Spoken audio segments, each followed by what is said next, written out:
Nous allons lire d'abord dans 2 Rois, chapitre 1er. 2 Rois, chapitre 1er. À partir du premier verset jusqu'au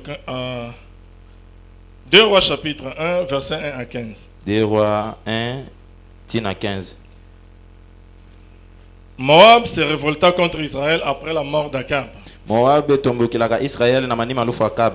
Or, Akazia tomba par les treillis de sa chambre haute à Samarie. Jogande a Shaiza kubwaka na disuku nandi ya Zulu tina Samarie. Et il en fit malade. Pe andi kumaga na kimbevo. Il fit partir des messagers et leur dit: Andi tindaka banati changu pe andi tubila bao. Allez consulter Baal-Zébub, Beno kwenda yuvula Baal-Zébub. Dieu d'Écron, pour savoir si je guérirai de cette maladie. Beno kwenda yuvula nzambi ya Ekru sika na munu mkebe luka na kimbevo yayi. Mais l'ange de l'Éternel dit à Élie, le Tishbite: kasi mbasi ya kukandadala tubilaka na Eli mutishibia. Lève-toi, monte à la rencontre de messagers du roi de Samarie. Telema dis-leur: pe kwenda dengana na banati changu ya ntino ya Samarie pe tubila bao. Est-ce parce qu'il n'y a point de Dieu en Israël que vous allez consulter Baal-Zébub, Dieu d'Écron? Est-ce que samuna nzambi kele vena Israël ndeben ben mekona yuvula Beelzebul nzambi ya Ekron? C'est pourquoi ainsi parle l'Éternel. Na yauna metuba ya kukandadala. Tu ne descendras pas du lit sur lequel tu es monté, ngenge ke bika daka fe fuli na ngenge me monter, car tu mourras. sa mungenge ke fula vana. Et Élie s'en alla. Pe Eli kwendaka. Le messager retournèrent auprès d'Akazia et leur dit, il leur dit, Pe banati changu futukaka na penepene Akazia pe batubilaka ndi. Akazia, c'est bon. Akazia tubilaka bao. Pourquoi revenez-vous? Samuna ni be me futuke. Il lui répondit: Aba futulaka ndi. Un homme est monté à notre rencontre et nous a dit: allez retourner vers le roi qui vous a envoyé. Mutu mosi kuzaka dengana betu pani tubaka beno futuka beno kona kutana na ntino beno. Et dites-lui: ainsi parle l'Éternel. Pe beno tubilandi ya metuba ya kukandadala. Parce qu'il n'y a point de Dieu en Israël parce qu'il n'y a point de Dieu en Israël que tu envoies consulter Baal-Zébub, Dieu d'Écron. Est-ce que nzambi kele vena Israël ndengenge metinda bakona yuvula Baal-Zebul nzambi Ekron? C'est pourquoi tu ne descendras pas du lit sur lequel tu es monté, car tu mourras. Na yauna ngenge ke fuila na zula fulu nge ya kimbevo. Akazia leur dit: Akazia tubilaka bao. Quelle heure avait l'homme qui est monté à votre rencontre et qui vous a dit ces paroles? Amutindu vanilaka mutu ina kusaka dingana na beno pe tubilaka beno bapova yayi. Il lui répondit: Bafutilaka ndi. C'était un homme vêtu de poils et ayant une ceinture de cuir autour des reins. Ani vanaka mutu mosi kena bapwali mingi na nzutu pe ani vanaka na seti mosi na luketo nandi. Et Akazia dit: Pe Akazia tubaka.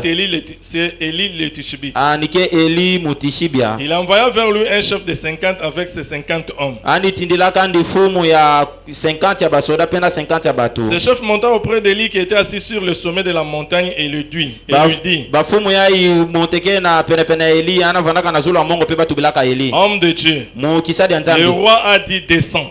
Intinu metu bakita. Élie répondit au chef de 50: Eli vutulaka bafumu ina. Si je suis un homme de Dieu, que le feu descende du ciel et te consume, toi et tes 50 hommes. Et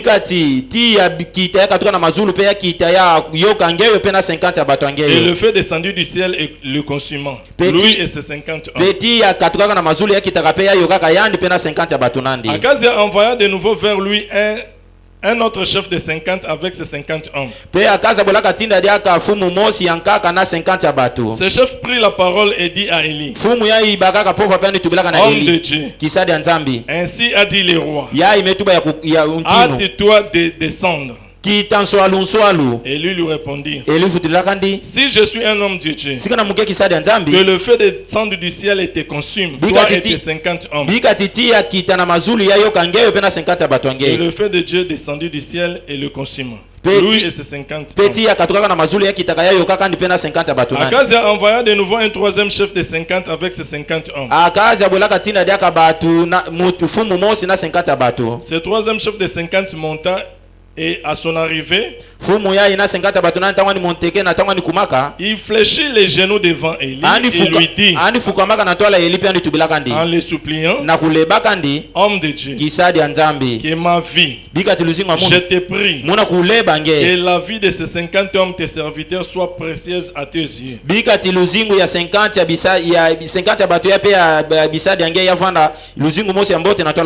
Voici le feu descendu du ciel a consumé les 2 premiers chefs de 50 et leurs 50 hommes. Mais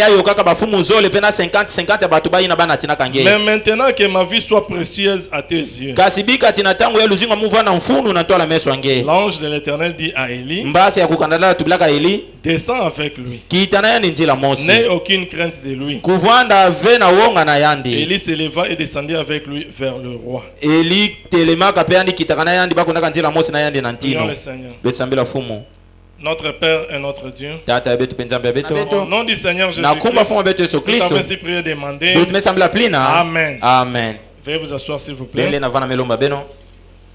Alors que vous êtes assis, nous allons ajouter une deuxième écriture. Toujours dans 2 Rois chapitre 5, verset 10 à 14. 17 à 14. Élisée lui fit dire par un messager, Élisée va et lave-toi 7 fois dans le Jourdain. Ta chair deviendra saine et tu seras pur. Naaman fut irrité et il s'en alla en disant,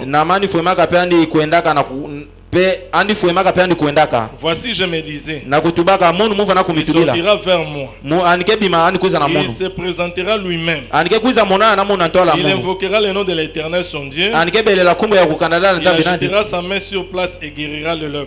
Le fils de Damas, l'Albanan et le Parpar ne valent-ils pas mieux que toutes ces eaux d'Israël?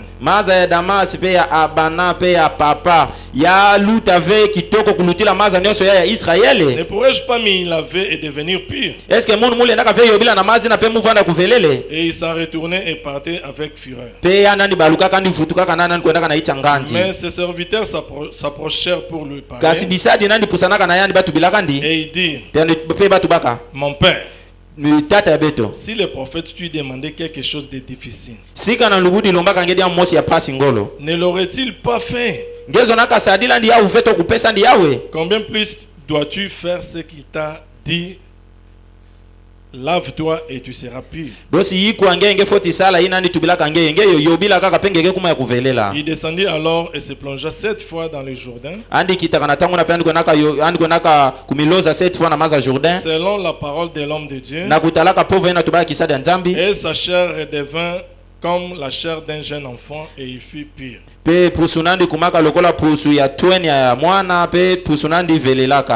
Que Dieu ajoute la bénédiction à la lecture de ça. Nous sommes en train de parler sur le respect. Moi j'ai des difficultés de reprendre ce que j'ai déjà parlé. Pour vous les Dominicains, prenez-nous là où nous sommes, allons-y de l'avant. Aujourd'hui, mon sous-thème c'est une bonne attitude envers Dieu. Ses serviteurs et son église. Une bonne attitude envers Dieu. Ses serviteurs et son église. Amène Dieu à honorer sa promesse. Avant d'entrer là-bas, je vais terminer le point que j'avais laissé le vendredi.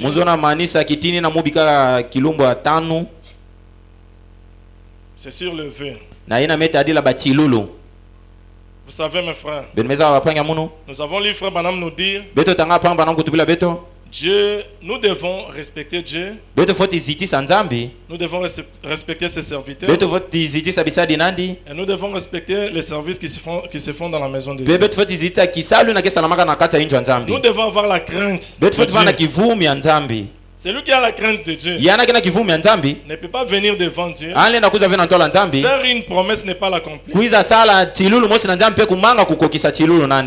Nous voyons beaucoup de gens, ils ne savent pas que le vœu, on ne fait pas un vœu à Dieu sans l'accomplir. Pour aller très vite, je vous donne une référence, c'est Actes chapitre 5 verset 1 à 11. Là on parle d'Ananias et Saphira. Ananias et Saphira, ils avaient leur champ. C'était leur champ à eux-mêmes. Du temps des apôtres, ils vivaient ensemble. Ils mettaient tout ce qu'ils avaient ensemble. Il n'y avait pas de veste de trésor et de veste de trésor. Si tu as l'argent, tu viens, tu donnes aux apôtres. Et ils achètent des choses. Ils distribuent. Alors Ananias et Saphira, ils ont décidé dans leur cœur. Eux-mêmes. Ce n'était pas Dieu qui les avait envoyés. Ce n'était pas Pierre, ce n'était pas eux-mêmes. Ils avaient décidé dans leur cœur. Dieu, si tu nous donnais un client, nous allons prendre tout. Nous allons remettre. Dieu a accompli leur fin. Ils ont vendu leur champ. Le moment maintenant d'amener ce qu'ils avaient promis dans la maison de Dieu, le diable est venu l'inculquer autre chose. Je peux me supposer. Ananias est venu avec tout l'argent. Chérie Saphira, nous avons vendu. Saphira pouvait dire à Ananias, Dieu a béni. Mais toi tu es toujours, c'est l'église toujours. L'église toujours. Mais on nous avait dit, c'est lui qui ne prend pas soin des siens. Oh, chérie, fais quelque chose pour nous. Si tu donnais tout là, mais comment on va vivre? Faisons ceci. Divisons ça par deux. Gardons une partie. Allons donner une partie. Ananias est venu devant Pierre. Pierre ne savait rien. Parce que ce n'est pas Pierre qui avait dit à Ananias, va vendre ton champ et viens donner l'argent. Il est venu. Oh, pasteur Pierre. Dieu bénisse. Ah, Dieu a béni. Votre prière. Oh, j'ai vendu le champ. Voilà ce. Sur le champ, le Saint-Esprit est descendu. Il a demandé à Ananias, pourquoi Satan a mis une telle idée dans ton cœur pour venir tromper Dieu? Est-ce qu'Ananias il était devant Dieu ou il était devant Pierre? Ananias était devant Pierre. Pierre lui dit, pourquoi le diable a mis une telle idée dans ton cœur pour venir tromper Dieu? Sur le champ, il est tombé, il est décédé, il est mort. On a demandé aux jeunes qui étaient là, va l'ensevelir. Et sa femme, quelques minutes après, il arrive. Pasteur, Shalom. Pierre regarde. Il s'était déjà convenu. C'est pourquoi mes soeurs, si vous voyez que votre mari, ce qu'il fait, c'est pas la parole, là,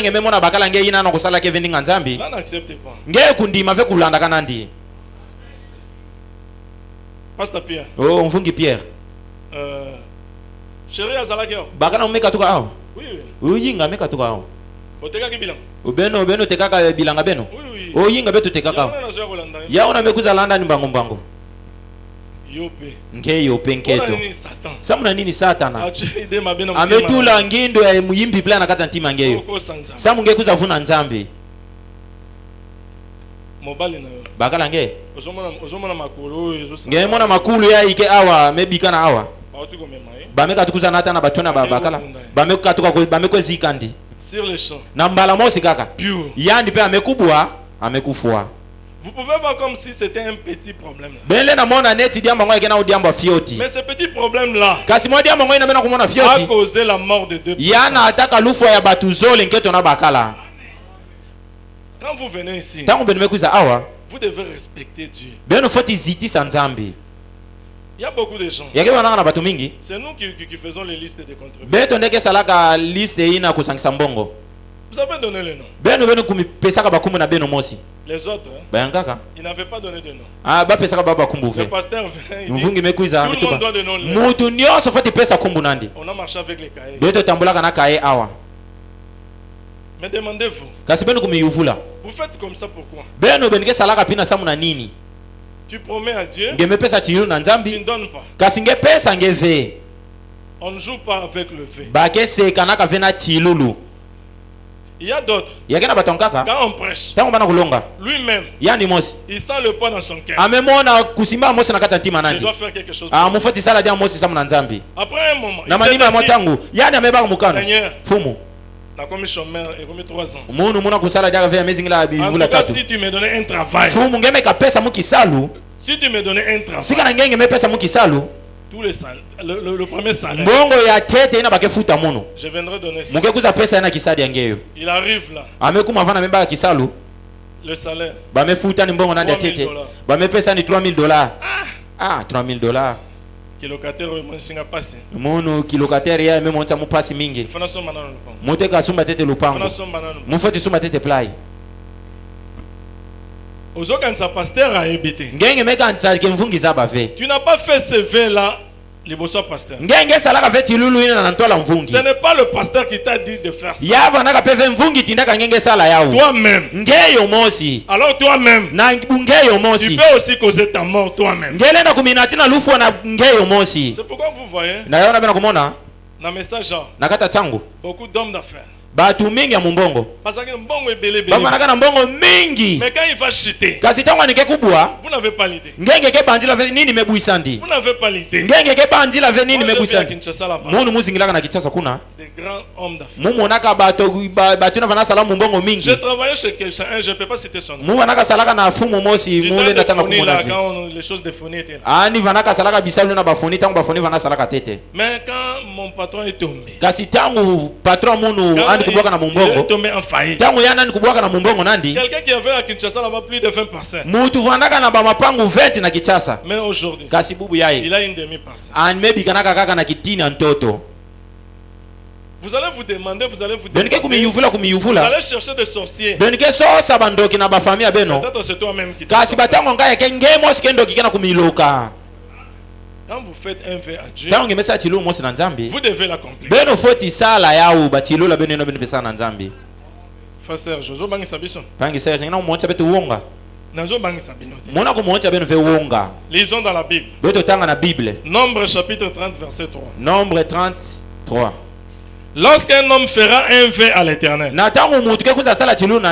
un serment pour se lier par un engagement, il ne violera point sa parole. Il agira selon tout ce qui est sorti de sa bouche.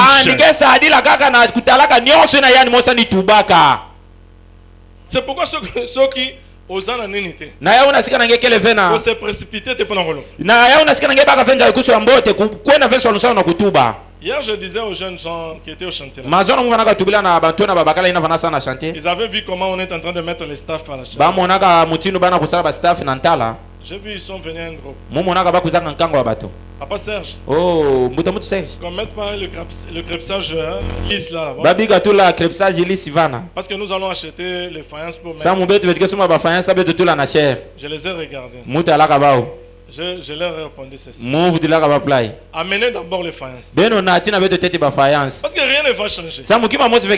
Si vous amenez les faïences, on va toujours les mettre. Il y a la possibilité de les mettre.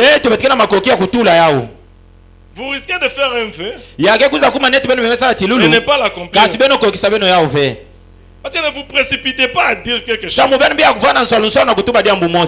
que j'ai commencé à entendre, il me disait, nous allons voir celui-ci. Nous allons voir telle personne. Je leur ai dit, ce n'est pas comme ça. Quand tu as la révélation de faire quelque chose pour Dieu, c'est toi-même avec Dieu. Venez même avec 2 cartons de défaillance. On cherchera une place pour mettre ça. Mais ne cherchez pas à dire je vais voir celui-ci. Ce que tu cherches là. Mais si ce n'est pas leur révélation,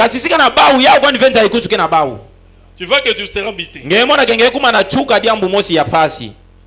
Fais attention à ce que tu fais sortir de ta bouche. Surtout dans la maison de Dieu. Deutéronome 23, 21 à 23. Deutéronome 23, 21 à 23. Si tu fais un vœu à l'Éternel ton Dieu, tu ne tarderas point à l'accomplir. Car l'Éternel ton Dieu t'en demanderait compte. Et tu te chargerais du péché.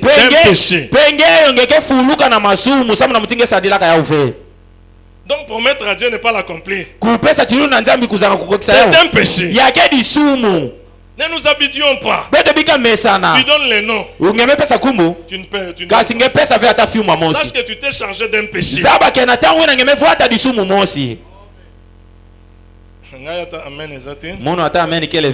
Je sais que c'est la parole.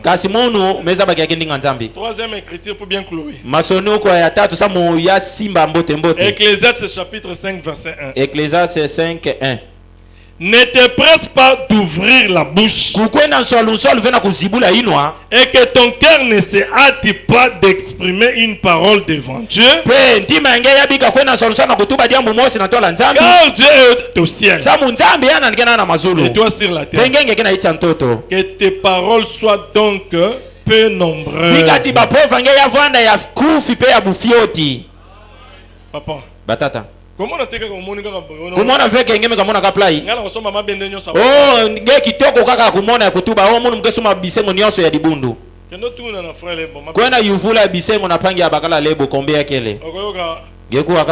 $1000. Oh, bisengo ya yamesala $1500.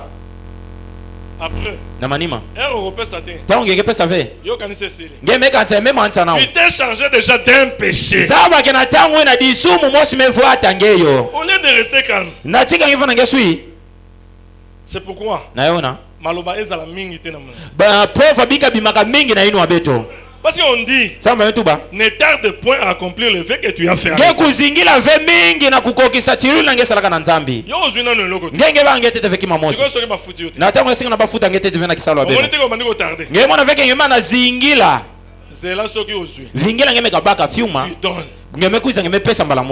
Je vois le cœur.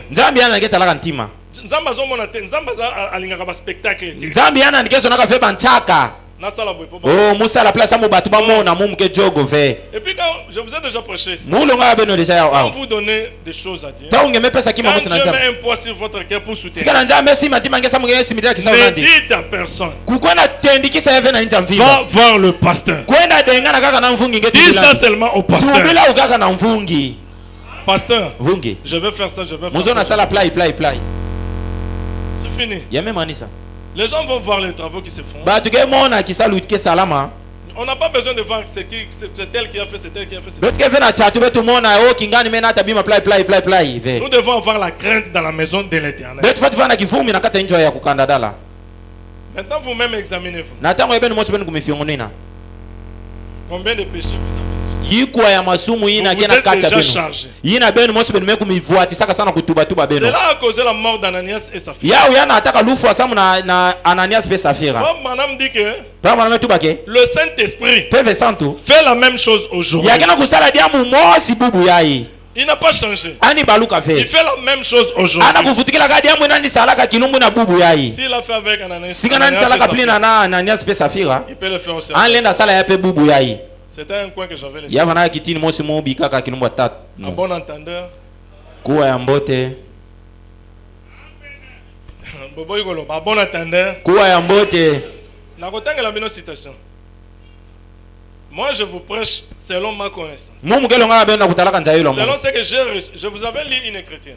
Je vous prêche selon ce que j'ai reçu de mon pasteur. Selon ma connaissance. Je fais tout ce que je peux faire pour que le sang de quelqu'un ne soit pas sur moi. Dieu, le pasteur vous avait promis de prêcher. Vous n'avez pas prêché ça. Si vous nous avez prêché le respect, on ne savait pas ça. Maintenant je le prêche.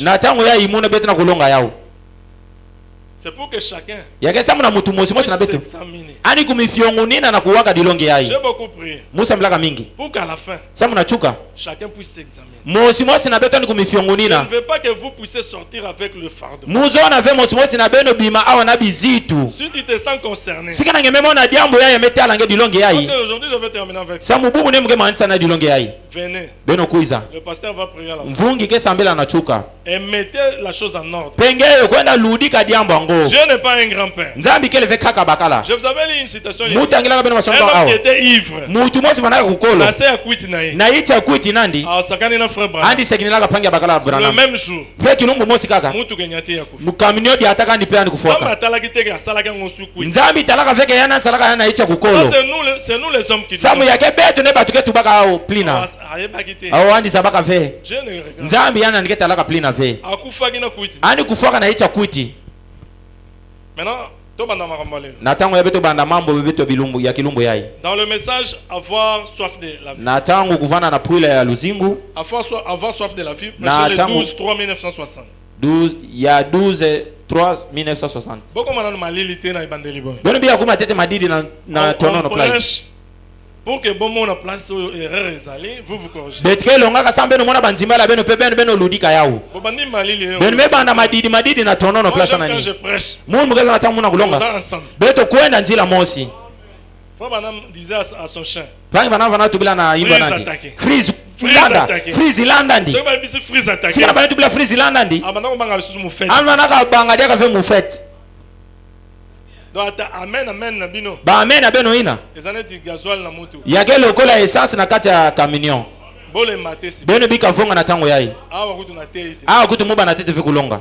Avant soif de la vie. Kuvana pula luzingo. Paragraphe 144. Paragraphe 144. Jusqu'à 146. Ti na 146. Bien des fois j'ai observé les loups. Bambala mingi mu talaka mbote imbo ina finda. Diacre Léon nous avait déjà lu cette. Diacre Léon longa ka beto na dilongi yayi. J'ai tiré ça de ses prédications. Muba kaka ya na dilongi nandi. Bien des fois. Bambala mingi. J'ai observé les loups poursuivant la biche. Mu talaka mbote imbo finda kunana kana nkai. S'il peut trouver une petite biche là toute seule. Sika na yana lena kutana nkai ya fioti yani mosi. C'est de cela qu'il va s'occuper. Il y a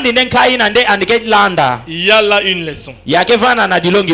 S'il peut trouver une biche éloignée du troupeau, alors c'est ce que le diable cherche à faire. Ainsi pour vous jeunes filles, il veut que vous sortiez avec un garçon qui n'est pas un chrétien. Pour vous jeunes garçons, il veut que vous sortiez avec une petite Jézabel maquillée qui n'est pas une chrétienne. C'est là qu'il veut vous dépisser. C'est là qu'il veut. Il veut planter ses dents en vous. Et cette petite biche va se mettre seule à l'écart. C'est de cela que le loup va s'en occuper. Et pour vous, hommes et femmes, et pour vous, hommes et femmes âgés, lorsque vous vous séparez des croyants, les gens disent, je peux rester à la maison et être tout autant un bon chrétien qu'à l'église. Branham vous dit, vous ne pouvez pas. La Bible dit, n'abandonnons pas notre assemblée. D'autant plus que nous voyons les temps s'approcher. Je vous dis la vérité. C'est temps ici. S'il y a un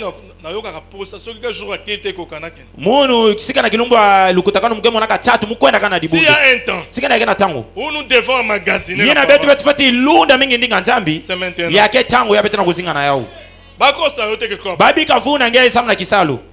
Kop yake bikana nao na ichi ntoto. Kop erotika la kala. Kop ke bikana ao na ichi ntoto tama mingi ve. Kalate. Tama mingi ve yake bikana na ichi ntoto. Si vous êtes un chrétien, vous désirez ardemment aller là où se trouvent les autres chrétiens pour communier avec. Ainsi, vous ne pouvez pas rester loin de l'église et vivre la même vie. Vous ne pouvez pas rester loin de l'église et vivre la même vie. Vous ne pouvez pas faire cela. Parce que c'est comme de dire j'ai faim, je n'irai pas à la table. Seulement je ne vais pas manger. Seulement je ne vais pas le faire. Voyez? Vous devez aller vous nourrir de la parole de Dieu et communier les uns avec les autres. Nous avons maintenant besoin les uns des autres plus que jamais. Na minute natango yai ngana komi na posa mama Gode munu mekuma vana tatu vana mama Gode anfati vana tatu Esther akoma na posa ya Jean Esther anfati vana tatu mingi vana tanga musina natango yai kokende musika te kukwenda tama ve kulikuwa pe problème te na muninga kukwenda sasa ve muninga ngepedi ambo nous avons besoin betke na tatu d'être l'un à côté de l'autre beto vanda pene mosi pe muninga. Lorsque vous vous séparez des autres, en vous faisant un peu remarquer, vous ne voulez pas vous associer avec les autres parce qu'ils ne croient pas ceci. Vous ne voulez pas vous associer aux autres parce qu'ils croient ceci et vous ne voulez pas vous associer à cela. Vous êtes sur un terrain dangereux. À ce moment-là, vous êtes sur un terrain dangereux. En vous éloignant de l'église. C'est pourquoi papa, maman.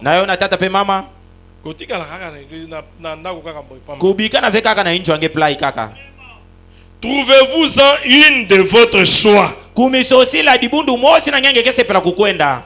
restez-y. Et soyez un frère chrétien pour tous les autres. C'est ça être un vrai chrétien. Alors nous avons la communion, la protection. Les gens vous aiment et ils prient pour vous. Je crois qu'en venant ici, en choisissant Zoé Tabernacle pour votre église, vous avez examiné. Vous avez vu que dans la ville de Boma, il n'y a pas un autre restaurant meilleur que ça. Mais si vous avez déjà fait ces choix, pourquoi dire que tu as faim, tu dis que je ne vais pas manger? C'est la même chose. Les portes de l'église s'ouvrent. Tu n'es pas là. Frère Branham dit dans le message l'aveugle Bartimée, prêché le 9 août 1957. 9 août 57.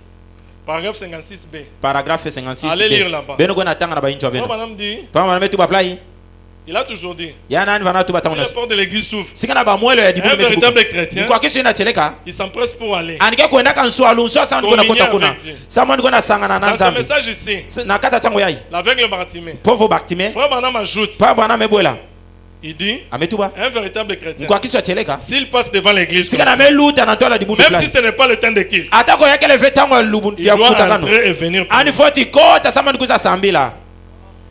Même si ce n'est pas le jour de culte, passer seulement, tu dois entrer et prier. Combien plus forte sont les jours de culte. Le temps est très dangereux. Maintenant, là où nous avons lu dans 2 Rois chapitre 1, vous connaissez l'histoire. Le roi de Moab. Le roi Akazia. Oui, c'était le roi de Moab. Moab s'était révolté contre Israël. Alors le roi Akazia, il était en étage là-bas dans sa chambre, à la fenêtre. Il était tombé. Et à partir de cela, il était malade. Il ne guérissait pas de cette maladie. Il a duré, ça perduré. Maintenant, il a envoyé le messager. Il a envoyé des messagers pour aller consulter Baal-Zébul, le dieu d'Écron. Dieu a parlé à Élie. Élie, monte va intercepter le messager d'Akazia. Kwenda dengana naba na tichango ya Akazia. Tu vas leur demander. Ngeke yuvula bao. Il n'y a pas de prophète en Israël qu'on doit consulter. Est-ce qu'il y a quelqu'un na lubudi na Israël yina balenda yuvule? Pourquoi vous allez chez Baal-Zeboul? Samuna nini benu ngena kwenda na Baal-Zeboul? Alors Baal-Zeboul. Tu as lu ça, non? Baal-Zeboul. Beelzeboul. Alors. Natangwena. Ils sont allés. Bakwendaka. Élie est descendu. Élie kitaka. Il les a intercalés. Ani kwendaka pekisa bao. Il les a posé la question. Ani kuyuvulaka bao. Mais vous allez où? Wabena kukwenda. Non, le chef nous a envoyés. Oh, ntino beto metinda beto. Nous allons consulter le Dieu de Baal. Beto mekwenda yuvula Beelzeboul. Élie leur a dit. Élie tubulaka bao. Il n'y a pas en Israël un prophète que vous devez consulter. Est-ce qu'il y a quelqu'un en Israël lubudi yina belena kona yuvule? Retournez. Beno futuka kuna ndikele. Va dire, allez dire au roi. Beno kona tubila ntino. Il va pas, comme il a fait ça. Lokola amesa la play. Il va pas guérir de ça. Andike beluka vena kimbevu na kina kubeli sana. Il mourra. Andike fuila na yao. Le messager sont rentrés. Bana tichangu futukaka. Ils arrivent chez le roi. Bakumaka place vanaka ntino. Chez le roi Akazia. Ina ntino Akazia. Chef. Fumo. Tokutani na mutu moko. Betu medengana na mbuta mutu mosi. Donc mutu ana biso bozonga. Mbuta mutu na betu betu beno futuka. Est-ce que na Israël il n'y a pas un prophète qu'on doit consulter? Il y a quelqu'un venant lubudi na balena yuvule. Pourquoi vous voulez aller chez Baal? Samna ni benzo na kwenda yuvula Beelzeboul. Akazia taliba. Akazia talaba bao. Cet homme là était comme mutu ina dengana na beno mtanikele. Azaki poilu. Oh yandi andi vanaka na bamika mingi na jutu. Pe andi vanaka na ceinture na luketu. Akazia bakusaka. Ah ça doit faire. Ah ya foti vanda Eli. Eli le Tishibit. Asagani na ngambo. Ya amese na muplai. 50 bana mour. Amebaka 50 bana moura. 50 garde président. Amebaka 50 ba makesa ya president. Na fumu aba umosi. Allez. Beno kwenda. Boyebisa mutu wana. Beno kwenda tubila mutu ina. Elina. Aya. Andi kuiza umukele. Ya agomina ni pake ngolo. Yani amekuma nani samwandi tubila mu mutindo yai. Commandant à l'église. Fumu ina kwenda kandi kwenda kana basoda. Na 50 ba makesa na manima. Ba mekwenda place vanaka Eli. Je suppose que na ba arme na. Mule na banzela ba vanaka na minduka ba. Ba kumaka na tola lubudi. Bakuti Eli na ngomba ko. Ba kutaka Eli na zola mongo. Na impolitesse nyonso. Na kuzanga luzitu nyonso. Descends. Ngeyo kita. Mokonza kita. Fumu metu ba kita kwenda kuna ana kuvingila nge. Eli metala bao. Si je suis un prophète. Sika na munu muken lubudi. Si je suis un serviteur. Sika na muke kisadi ya nzambi. Que le feu descende du ciel. Bika titia kiteka toka na mazulu. Et que cela vous consume tous. Peya yo kabeno nyonso. Na yo mokonzi. Nange fumu. Na 50. Na ba makesa ngeyo. Sur les champs. Na mbala mosi. Moto kiti. Tia kitaka. Batumbi bango. Yani yo kaka baba nyonso. Akazia zeli. Akazia vingila. Ayoki sang. Ameko kaka tumu. Baziki bango. Oh batungeti naka banyoso ba meyokana. Oh. Oh bazaki ba frère commandant. Ah baya baba naka veba makesa ya teleka. Amebaka ba yankaka. Oye biki ba commando. Bayina ameza ba ke ba makesa ya teleka. Ale commando. Ametubila baba makesa. Boke. Beno kwenda. Boye bisaye. Beno kwenda tubila. Mbangu nyonso. Na nswalu nyonso. Il donnait un ordre ferme. Yani amepe andi vanaka pesa mitinu mosi na kingolo. Quand vous le voyez. Tangu benige monandi. Dites-lui. Beno tubila ndi. De descendre vers. Andi kitanswalu ndi kuiza tika mukele. Wana ayepe le susu. Yana nkaka pia kuizaka. Ameba na kwenda. Amekuta tika Eli vananga. Salambangu. Kita ngeko na place kentino. Ntino kena kusosa nge. Eli talakandi. Si je suis un serviteur de Dieu. Andi tubaka sika na muke kisadi ya nzambi. Que le feu descende du ciel. Bika titia kiteka toka na mazulu. Il vous consomme. Ya yoko beno nyonso. Moto ekiti. Tia kitaka diaka. 51 nyonso. Beba nyonso ba yokanaka. Akaza zoze. Akaza vingilaka. Baziki. Bamebola zika diaka. Bamebola yokana diaka ba nyonso. Ah muke fonga veti nani batu. Yonde na chela ka motem. Ngende muke chela ka ntima. Général Mayele. Général Mayele. Zo 50 ou pinza ba. Baka 50 ya ba makese na ngemeza ba mboto. Kwenda budina mu mutu wena. Troisième. Ba ina ya tatu. Lui quand il est arrivé devant. Yandi tangwa ni kumaka na ntwala Eli. Son attitude. Mbelo nandi.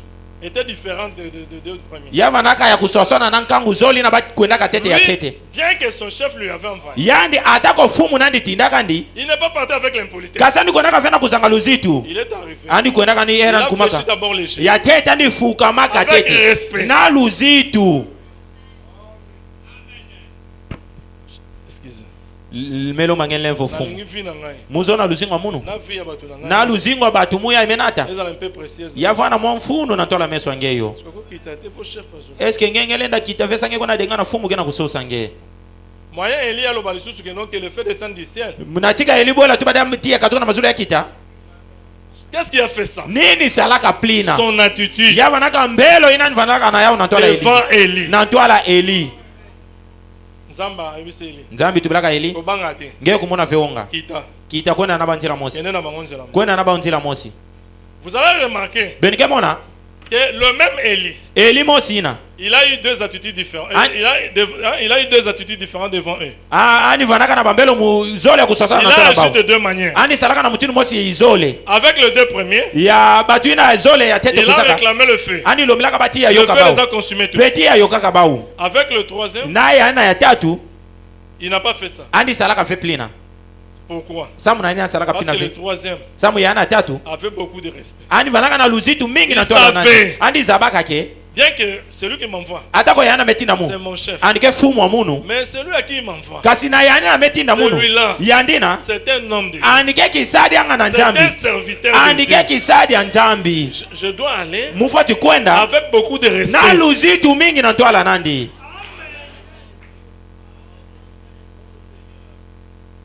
Écoutez ce que l'autre là a dit. Verset 13.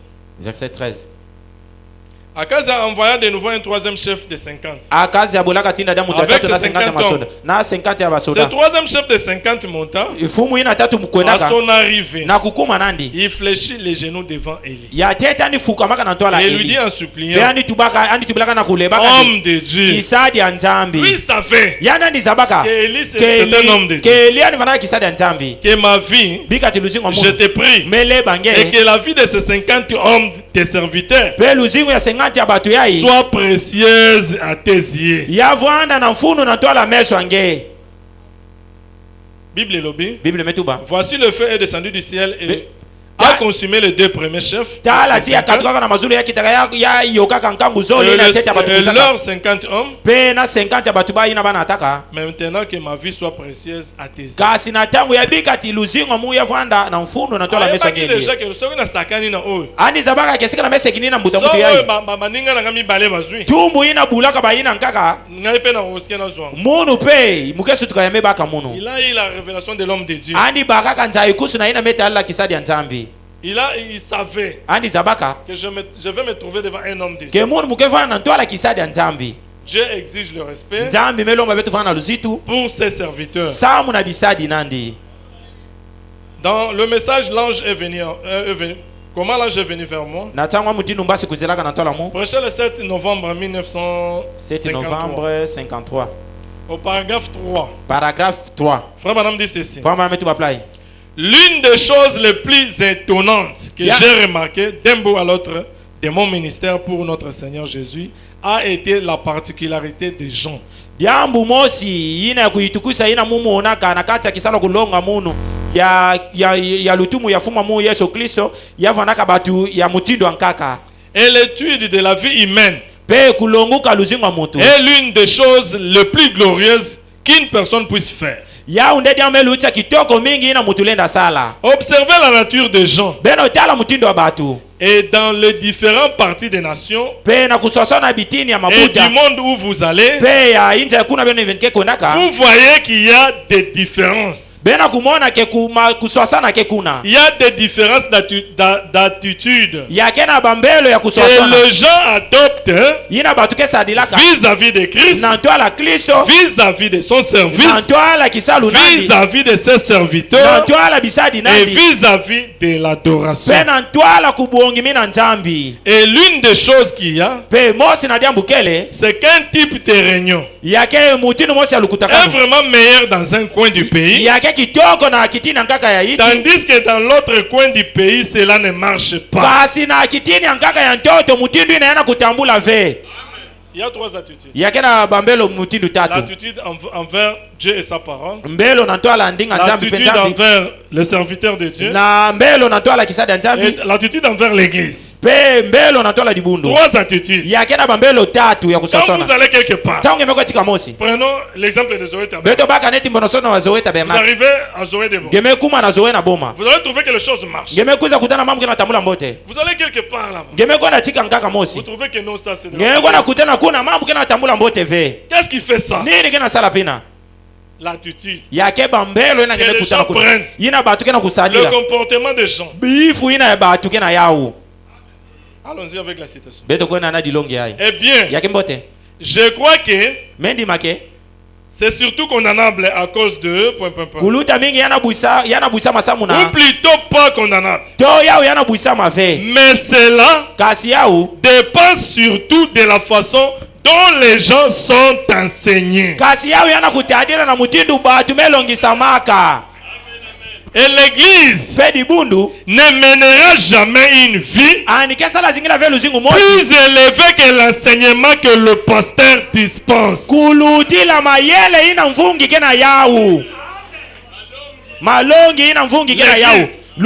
mènera jamais une vie plus élevée que les enseignements que le pasteur donne. C'est la vérité. Vous savez, c'est pourquoi je vous dis, maintenant une vie qui va refléter cette église ici. Beaucoup de gens connaissent le pasteur Zoé Tabernacle, on en parle. Parce que beaucoup de gens sont nés ici. Nous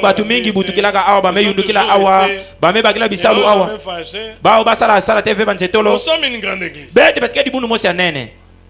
Moi j'ai toujours dit, il n'y a pas une église à Boma ici comme Zoé. Vous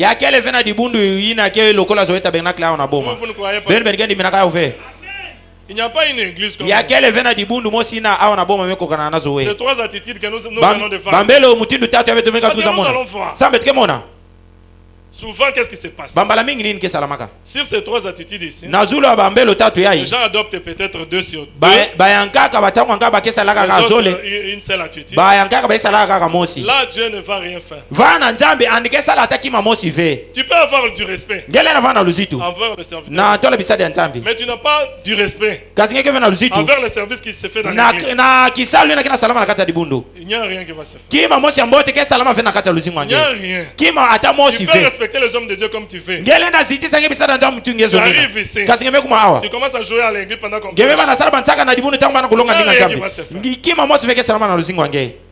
c'est pourquoi Frère Branham nous a dit, cela dépend de l'enseignement que le pasteur donne. Si le pasteur vous demande de respecter toutes ces trois attitudes ici, là vous allez voir que les choses vont marcher. Si vous allez en église, les gens qui sont sérieux à l'église, ils sont vraiment très sérieux, mais ils respectent pas les hommes de Dieu. Parce qu'ils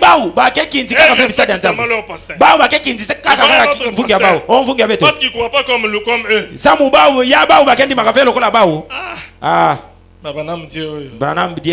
J'ai toujours dit aux gens avec qui nous travaillons au chantier du pasteur, ils sont témoins.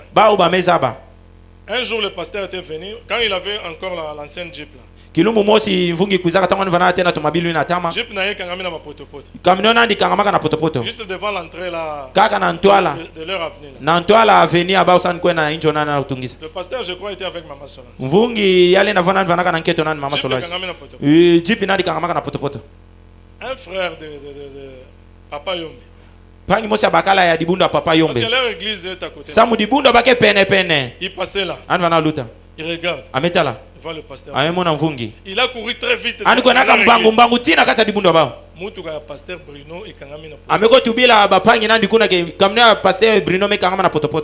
tout le monde qui était là-bas, même leur pasteur, à côté de ça, pasteur Nalobi pasteur na bango. Mvungi abao. Akoti na se mutu. Andi kotaka na ita kamnio ya mvungi abeto. Ameba na katula potopoto na kangala bapine. Bilele nani nyonso bebaka na potopoto. Je dis aux frères. Mutu bilaka panga bakala. Si c'était nous. Mutu bilaka bapanga beto sika na fana kabeto. Mutu ya pasteur na bango kufi côté église na biso. Tomabilu ya mvungi abao mekufa pene ya beto. Beto na tuba. Ba Patrick Jo. Ba Patrick Nzambi ai bakeba bipumulo. Ils ont travaillé jusqu'à faire sortir le véhicule.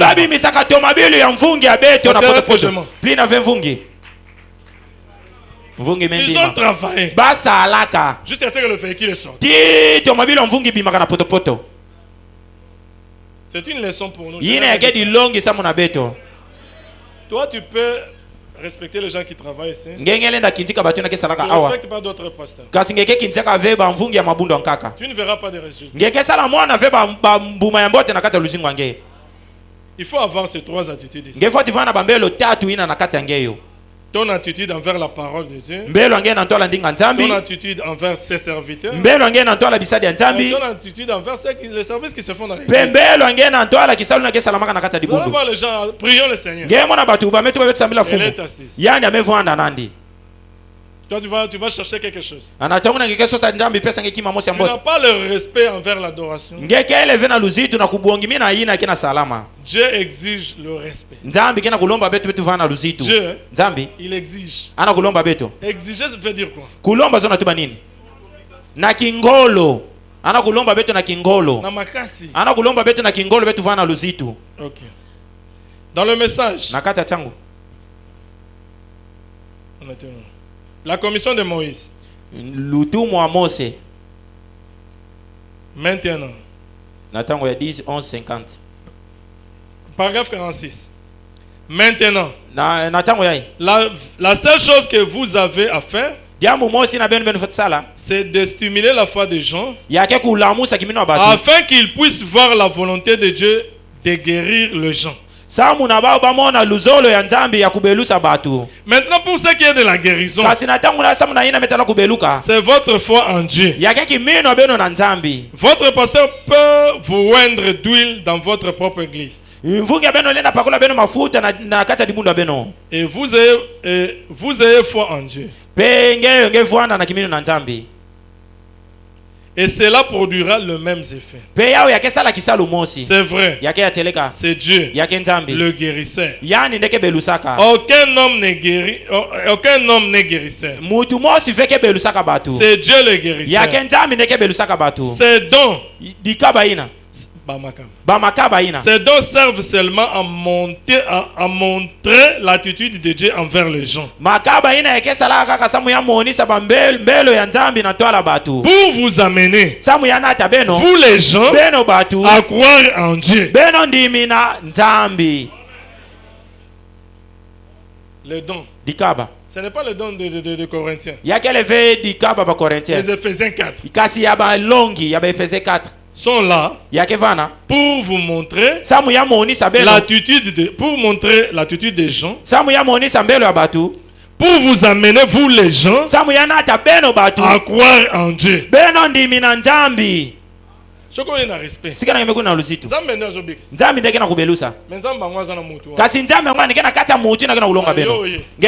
Pasteur,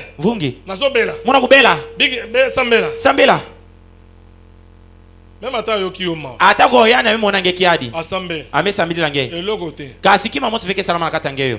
Ndengo zoyela liboso. Mutindu ngenge mekuzina na ndola nandi. Mbelo angeyo. C'est ça qui va te donner le résultat. Ya ndenge pesa mfutu na mambo ngenge nange mena atinandi.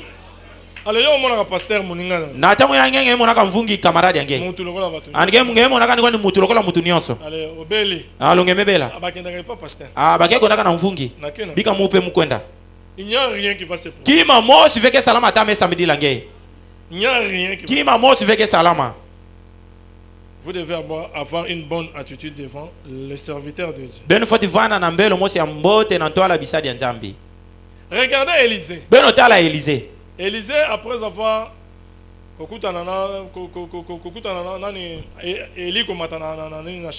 Élisée na manima kumona Eli kumonte na dikalo.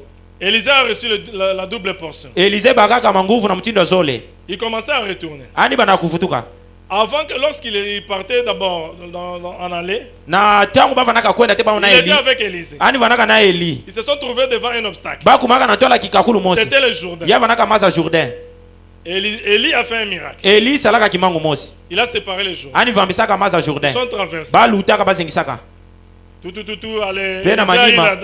Élisée bakaka manguvu na mtindo zole. Il commençait maintenant à retourner. Ani bandaka kufutuka na son chemin de retour. Na njira nana kufutuka. Il s'est trouvé encore devant lui. Ani kuizaka diaka kutana na maza Jourdain. Il s'est souvenu de ce que Élie avait. Andi bambukilaka moyo ina Elisa laka. Il a pris le manteau. Andi bakaka nyunga. Il a frappé les eaux. Andi bulaka maza. Les eaux étaient séparées. Pe maza vambanaka. Le dernier miracle kimangu ya chuka ina Elisa. C'était le premier miracle d'Élysée. Ya undevu andaka kimangu ya tete ina Elisa. Elisa salaka.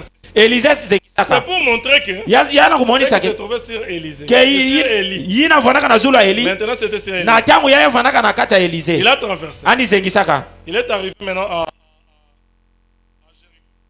à Tango yana Jéricho. Arrivé à Jéricho. Ils ont trouvé les gens de Ani kusaka dengana na batu Jéricho. Les gens de Jéricho avaient un problème. Batu Jéricho bavanaka na diambo mosi. Il avait quel problème? Bavanaka na diambo nini? Les eaux étaient devenues en mer. Maza kumaka ndudi mazi na bavanaka kunwa. Les eaux de Jéricho étaient devenues en mer. Maza nyoso vanaka na divula Jéricho ya kumaka ndudi. Mais les gens de Jéricho. Kasi batu Jéricho. Oh, il beaucoup. Bavanaka na luzitu mingi na toile Élysée. Ah, lubudi Élysée. Ah, kisadi ya nzambi. Mevutuka. Ah. Ça va. Ya cheleka mbote. Tout ça le problème awa. Betina diambo mosi awa. Maza nyonso ya kizunga ya yamekuma ndudi. Ah. C'est un petit. Aya yake dia mosi afioti. Boyebi solo. Benimeza ba mambo ina salamaka. Élie a sali miracle. Élysée salaka bimango. Élysée salaka bimango. Mayi zongi normal. Pe maza kumaka kitoko na kunwa. Batu babandi ko mela. Batu bandaka kunwa yao.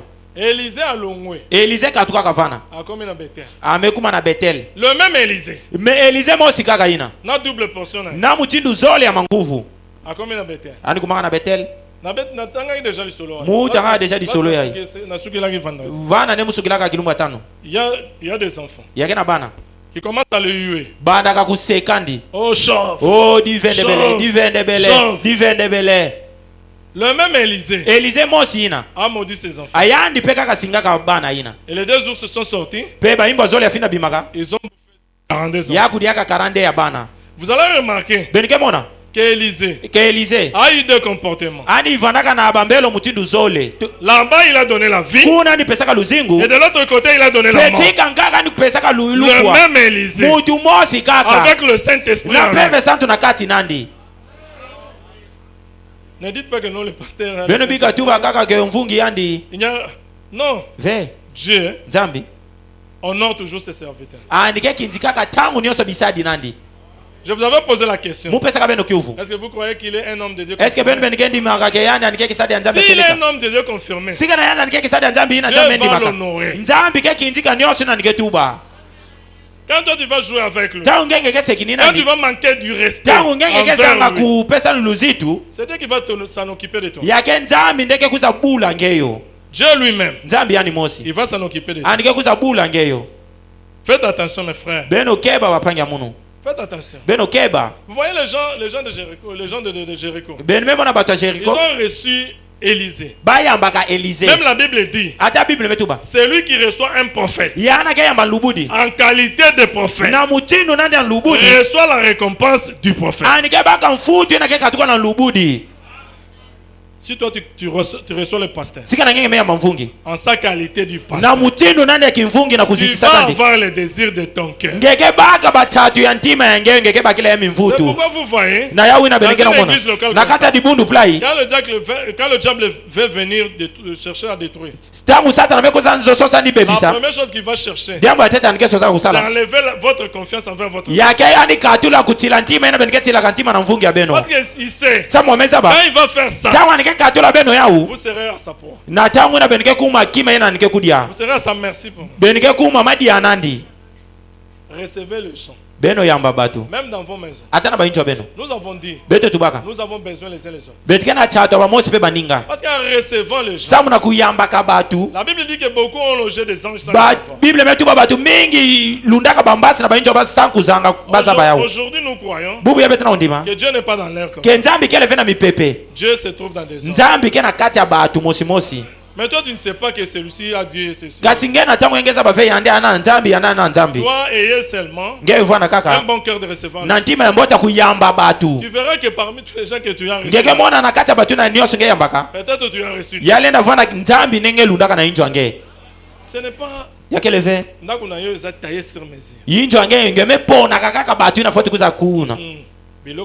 donc biloko koki. Donc ceux qui madi akele dia kafia kupesa ni madi aina ngeke bakela maka ya beno kaka ya injo mumu ketu bila ata unyoso na ketu muno pesa mzenza ata madi aina ngeti la kamuno singa na yangaka ya kupesa mtu keleve pesa ni ata madi aina ngeti la kamuno. Mais si c'était Dieu qui a faim. Singa na yeva na kanjambi kuzaka lokola nzenza ana chatu. Maintenant toi tu as gardé la nourriture. Na tangu yange ngememanga pesa ngemelundi la kaka muno. Na kolengo esale lokote. Mumu ke kudia yake kesala mu ataki mamo sive. Soki nzamba aliaka. Kasi singa na nzenza ina vanaka na njambi kudiaka yao. C'est pourquoi na yawina soko mone pa na yo batu bayaka te ngeme kamona na injo nge batu ke kuzaka ve créer ata ba invitation so sa ata ba invitation nge bengisa batu bakuiza na système ezate que non na mayele kukusala venge mesa cha fete ya kele veke ngeme kuza ngeme to bazoya mvima beno kuiza na injo pa soko mekelo kwa ngo ya ngeme kameka dia mbwena oko sentir ngeke memuka to bimia obiso nyonso ngemo na kabetu mebi mabetu nyonso fete inde na injo nge fete ya kena mutu mosi veke maangu kwa na fete awa mais ala na système kasi vwana na mayele mosi otalika kambo ngemetala pangi bakala yai tu pangi yai tala pangi lobi bazi tukutana na ndako beto dengana na injo muno déjà yo sali signe na madame déjà ngenge metu bila nketo angeyo frère mi bale ba ke bapangi zola bakala ke kuiza awa ngeyo lamba kilumba ngaka okeye ba msusu susu na système ngeme kona ngeme bola tubila dia ka bayankaka na mayele parce que y a des gens ça mo yekena batu ba mesani na batu msusu te ba ba mesa na tete vena batu ankaka autrefois je vous avais dit ba bilumba ngaka mutu bila beno awo nous sommes des diacres non bete betike ba diacre betike monaka yawo on ba frère ro ba zempe na possibilité ngeme na bapangi ina ke mona mbongo ba frère msusu bazo kima bango bapangi ngaka ina ke vena mbongo mingi baketi inaka kukwenda pene ya bawo someone vana ya deploy omweke ya benga kaka sika na pangi ina kena mbongo mingi mebenga ndi mais soki yo mesani si kasi sika na ngenge memesinisa kubengisa ndi na injo nge ameza ba muno muke kwenda ka muno na injo nandi nandaka ve Laurent oh na injo pangi Laurent nakota oh muke kwenda ka muno na pete akozala à l'aise anike vana na kipwanja soki na likam sika na diambo akozala facilité okuta ve Laurent anike vana bu pete kukutana na pangi bakala Laurent yo ve Laurent nge pangi bakala Laurent bengisa ndi tete okozala boiti ya royauté nge kuvingila vani kuiza tete na buyandi mosi. Vous savez, tous ces derniers temps, avant que le pasteur appelle sa biso atteigne la biso makamasa de fête. Na ntoala mvungi tangila beto mambo na metala basale ya fête. Na bayaki déjà ba fête. Munu muvongaka déjà basale de fête. Na bayaki ba fête. Muvongilaka ba fête. Na bayaki ba fête ite pour na likambo mususu. Muvongaka ve ba fête sa muna diambo nkaka. J'avais remarqué. Sa mumonaka. Toutes les fêtes qui se fait à l'église. Ba fête nyose na kesa na maka na kata libundu.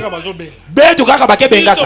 Betu kaka bakebengaka. Il y a des frères ici. Kasi yekena bapanga ngaya bakala hawa na bakeke. Invité dans une fête. Bayandi babengisa ndi tete ve na fête mosi. Ata fête moko. Ata fête mosi babengisa ndi tete ve. Ba fête nyose kesa na maka hawa.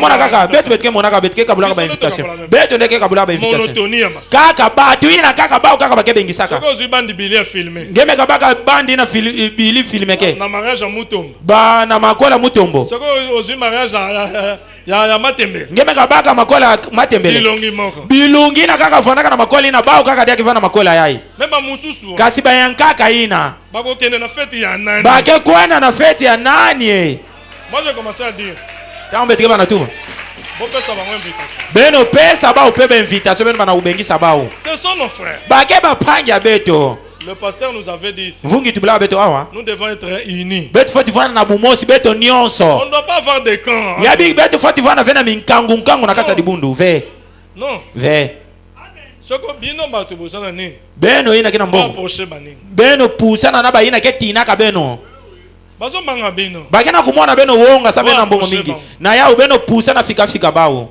soki ya mono bandiko shalom ani mega mona ngema na pesa no shalom pange bagala pange bagala ina ngevana ka mbote moto mbuta na yeba kite muza ba avec pina ngevana laka muto sova ngana 30 jours pesi yani ne pesa mbongo transport kilumbu ina jour akukangama kilumbu anike kuma na pass anike kuiza nsolo na ngeyo c'est comme ça yake plina nde. Maintenant, on était où? Ici, j'aimerais votre... nous avons lu la commission de Moïse. Hein? Oui, déjà. Ok. On doit s'aimer, mes frères. Nous devons nous aimer les uns les autres. Maintenant, dans 2 Rois. 2 Rois chapitre 5. 2 Rois 5. Verset 1 à 11. 11. Nous avons lu 10 pour gagner du temps. C'est une histoire que vous connaissez tous. C'est l'histoire de Naaman. Naaman était un grand chef d'armée. Naaman vanaka fumu nene ya basoda ya basyrien. Il était tombé malade de lèpre. Andi banda kubela maladi ya Boaz. Il cherchait la guérison, il cherchait la guérison. Vanaka sosa kubeluka, vanaka sosa kubeluka. Naaman n'a pas trouvé la guérison. Naaman baka ave lubeluko. Il y avait une fille là qui vivait dans sa maison. Les gens d'abord la partie qu'on avait souhaité. 2 Rois chapitre 5 verset 1 à 11. 2 Rois 5 1. Naaman, chef de l'armée du roi de Syrie, jouissait de la faveur de son maître et d'une grande considération, car c'était par lui que l'Éternel avait délivré les Syriens. Donc il y a un vrai commando. Mais cet homme fort et vaillant était le prêt. Or les Syriens étaient sortis par troupes. Et ils avaient amené captive une petite fille du pays d'Israël, qui était au service de la femme de Naaman. Et elle a dit à sa maîtresse: oh, si mon Seigneur était auprès du prophète qui est à Samarie, le prophète le guérirait de sa lèpre. Naaman allait dire à son maître: la jeune fille du pays d'Israël a parlé de telle manière et de telle manière. Et le roi de Syrie dit: va, rends-toi à Samarie, et j'enverrai une lettre au roi d'Israël. Il partit prenant avec lui 10 talents d'argent, 6 000 cycles d'or et 10 vêtements de rechange. Il porta au roi d'Israël la lettre. Oui, il était dit: maintenant, quand cette lettre te sera parvenue, tu sauras que je t'envoie Naaman, mon serviteur, afin que tu les guérisses de cela. Après avoir lu la lettre, le roi d'Israël déchira ses vêtements et dit: suis-je un Dieu pour faire mourir ou pour faire vivre, qui s'adresse à moi afin que je guérisse un homme de sa lèpre? Sachez donc et comprenez qu'il cherche une occasion de dispute. Lorsque Élisée, homme de Dieu, apprit que le roi d'Israël avait déchiré ses vêtements, il envoya dire au roi: pourquoi as-tu déchiré tes vêtements? Laissez-le venir à moi, et il saura qu'il y a un prophète en Israël. Naaman vint avec ses chevaux et son char, et il s'arrêta à la porte de la maison d'Élisée. Et Élisée lui fit dire par un messager: va et lave-toi 7 fois dans le Jourdain. Ta chair deviendra saine et pure, et tu seras pur. Regardez maintenant ici, au verset 4. Il y avait une fille qui vivait dans la maison de Naaman. Cette fille-là était servante à la femme de Naaman.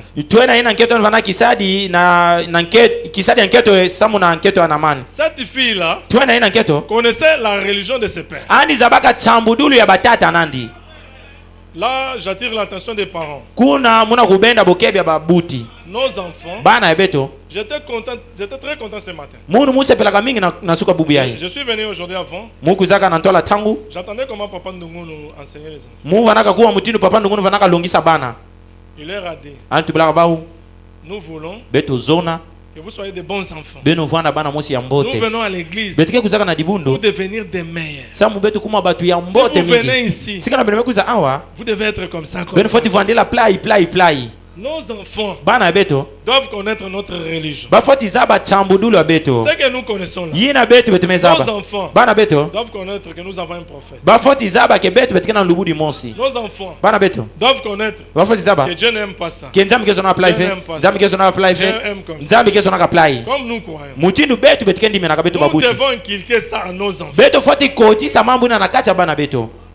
Ce n'est pas que tu vois un enfant qui fait le jeu avec la bouteille là.